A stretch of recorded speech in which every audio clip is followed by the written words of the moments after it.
ඔයා කිචන් හෙල්පර් කෙනෙක් විදියට හොටල් ෆීල්ඩ් එකේ ජොබ් එකකට යන්න හිතාගෙන ඉන්නවනම් මේ ප්‍රශ්න වලින් අහන්නේ ඉංග්‍රීසි වලින්. බිමක් නිවැරදිව මොක් කරන්නේ කෙසේද? ඔයාගේ උත්තරේ සඳහන් කරන්න ඕන කරුණු ප්‍රධාන වශයෙන් 4ක් තියෙනවා. මිශ්‍රණය සකස් කිරීම, තෙතමනය පාලනය, පිස දැමීමේ ක්‍රමය, දිශාව. අයිබෝවන් කියලා පිළිගන්නවා ඔයාලා හැමෝම මගේ YouTube channel එකට. අද වීඩියෝ එකේ අපි සාකච්ඡා කරන්න යන්නේ ගොඩාරියක් කට්ටිය මගෙන් හිතපු ඉතාමත් වැදගත් සහ වටිනා කියන වීඩියෝ එකක්. මේ වීඩියෝ එක ඔයාලට වටින්නේ ඔයා කිචන් හෙල්පර් කෙනෙක් විදියට හොටල් ෆීල්ඩ් එකේ ජොබ් එකකට යන්න හිතාගෙන ඉන්නවනම්, විශේෂයෙන්ම පිටරට රැකියාවකට යන්න හිතාගෙන ඉන්නවනම්, කිචන් හෙල්පර් කෙනෙක් විදියට ඔයාලට මේ වීඩියෝ එක ඉතාමත් වැදගත් වෙනවා. හේතුව තමයි ඒ වගේ ජොබ් එකකට යද්දී ඔයාලට අනිවාර්යයෙන්ම ඉන්ටර්විව් එකක් තියෙනවා. ඉතින් ඒ ඉන්ටර්විව් එකේ ඔයාලගෙන් අහන ප්‍රශ්න ගැන තමයි මේ වීඩියෝ සීරීස් එකේදී මම ඔයාලත් එක්ක කතා කරන්න යන්නේ. එහෙම අහන එක ප්‍රශ්නයක් ගැන අපි අද මේ වීඩියෝ එකේදී සාකච්ඡා කරනවා. අපේ ක්ලාසස් වලදී අපි මේවා ගැඹුරින් සාකච්ඡා කරනවා වගේ විතරක් නෙවෙයි, තව ගොඩාරිය ප්‍රශ්න අපි සාකච්ඡා කරනවා. අපේ පොතේ මේ ප්‍රශ්න සහ අදාළ කරන කරුණු ඉතාමත් ලස්සනට පැහැදිලිව පිළිවෙලට විස්තර කරලා තියෙනවා. ඉතින් ඔයා දැනටමත් අපේ YouTube channel එක subscribe කරලා නැත්නම් subscribe කරන්න. එහෙනම් අපි යමු අද සාකච්ඡා කරන්න යන ප්‍රශ්නය ගැන. කිචන් හෙල්පර් කෙනෙක් විදිහට ඔයා ජොබ් එකකට ගියොත් ඔයාට අනිවාර්යයෙන්ම සිද්ධ වෙන එක දෙයක් තමයි ඔයාලට පොළව මොප් කරන්න හම්බ වෙනවා. එතකොට ඔයාලගෙන් අහන්න පුළුවන් එක ප්‍රශ්නයක් තමයි බිමක් නිවැරදිව මොප් කරන්නේ කෙසේද? ඔයාලගේ ඉන්ටර්විව් වලදී මෙන්න මේ ප්‍රශ්නේ ඉතාමත් වැදගත් ඒ වගේම ජනප්‍රිය ප්‍රශ්නයක්. හැබැයි මේ ප්‍රශ්නේ ඔයාලගෙන් අහන්නේ ඉංග්‍රීසි වලින්. ඉතින් ඔයාලා දැනගෙන ඉන්න ඕනි මෙන්න මේ ප්‍රශ්නේ කොහොමද ඉංග්‍රීසි වලින් ඔයාලගෙන් අහන්නේ කියලා. බිමක් නිවැරදිව මොප් කරන්නේ කෙසේද? How to mop a floor correctly.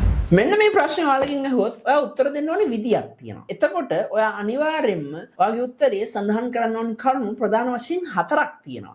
මිශ්‍රණය සකස් කිරීම, තෙතමනය පාලනය, පිස දැමීමේ ක්‍රමය, දිශාව. මිශ්‍රණය සකස් කරද්දී ඉතාමත් වැදගත් කාරණාවක් තමයි වතුර ලීටර් එකකට ඔයා එකතු කරන්න ඕනි මොපින් ලික්විඩ් මිලිලීටර් 20ක්. එතකොට මෙන්න මේ කාරණාව ඔයා පිළිතුරු දෙද්දී ඔයාගේ උත්තරේ සඳහන් කර යුතු අනිවාර්ය දෙයක්.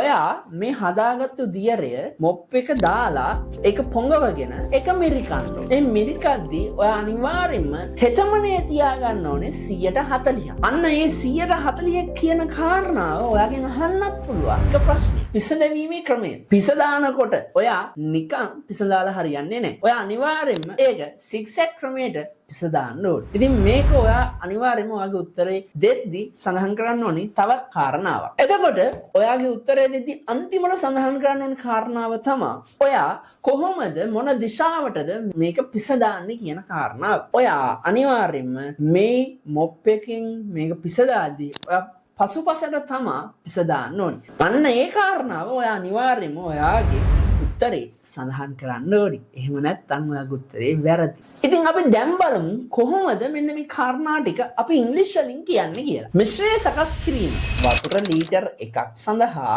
මොපින් ලික්විඩ් මිලිලීටර් 20ක් දමා දිය කරගත යුතුය. 20 milliliter of mopping liquid should be added to 1 liter of water and diluted.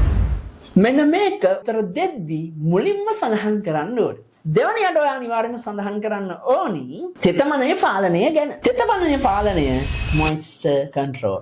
Mop එක එම දියරයෙන් පොඟවා එහි තෙතමනය 140ක් වන තෙක් හොඳින් මිරිකා ගත යුතුය. Soak the mop in the liquid and squeeze it well until the moisture level is 40%. ඔයාගේ උත්තරේ දෙද්දී දෙවනියට සඳහන් කරන්න ඕනි කරුණ තමයි අන්න ඒක. දැන් අපි බලමු මොකද තුන්වෙනියට ඔයා කියන්න ඕනි කියලා. පිස දැමීමේ ක්‍රමය wiping method. පළමුව බිත්තියේ මුළු මොප් කළ යුතුය. අනතුරුව Z අකුරේ හැඩයට මොප් කළ යුතුය. First mop the corners of the wall. Then mop in a zigzag shape. මෙන්න මේ කාරණාව ඔයා අනිවාර්යෙන්ම තුන්වෙනියට ඔයාගේ උත්තරේ සඳහන් කරන්න ඕනේ. දිශාව එහෙම නැත්නම් ඩිරෙක්ෂන් එක ගැන ඔයාගේ උත්තරේ සඳහන් කරන්න ඕනේ. ඔයා මොප් කරද්දී මොප් කරපු එක උඩින් ඔයාගේ අඩි තියෙන්න බෑ. ඔයා මොප් කරද්දී ඒක හර ලස්සන පිළිවෙලට මොප් කරන්න ඕනේ. එතකොට කොහොමද අපි අඩිපාරවල් තියෙන්නේ නැතිව මොප් කරන්නේ? අඩිපාරවල් නැතුව මොප් කරන්න නම් අනිවාර්යයෙන්ම ඔයා මොප් කරන්න ඕනේ පස්සෙන් පස්සට. බෑක්වර්ඩ් එක. තමාගේ අඩිපාරවල් බිමෙහි නොසිටිනසේ සෑම විටම පස්සෙන් පස්සට පැමිණෙමින් මොප් කළ යුතුය. Always mop by moving backward so that your footprints do not remain on the floor. ඔයා kitchen helper කෙනෙක් විදිහට පිටරට යන්න හිතාගෙන ඉන්න ඒ සීනිය සාර්ථක වේවා කියලා මම හදවතින්ම සුබ පතනවා. එහෙනම් අපි අපේ ඊළඟ වීඩියෝ එකේදී හමු වෙමු.